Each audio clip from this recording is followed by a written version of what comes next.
माझे नाव रामनाथ कारभारी शिंदे. माझा अनुभव असा आहे का इथं आम्ही तिसऱ्यांदा आलोय. मी एकटाच आलो आणि पार ठाण्याहून आलो तरी एकटा पोहोचलो इथपर्यंत 7 वाजेपर्यंत 7:30 पर्यंत. माझा अनुभव असा आहे का माझ्या मंडळीच्या 2 वेळा डायलिसिस करावं लागतं. आतापर्यंत जवळजवळ 2 वेळा हप्त्यातून डायलिसिस होतं.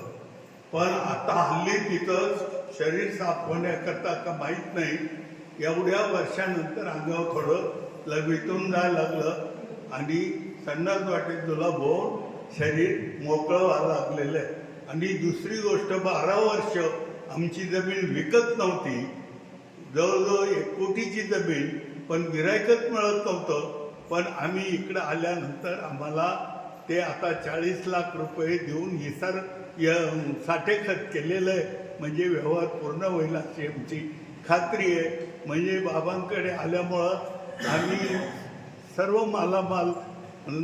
एकनाथ महाराजांनी आशीर्वाद दिल्यानंतर एकनाथ महाराजांनी आशीर्वाद दिल्यानंतर माझं जे काय खोव्यामध्ये दुखत होतं ते कमी झालेलं आहे.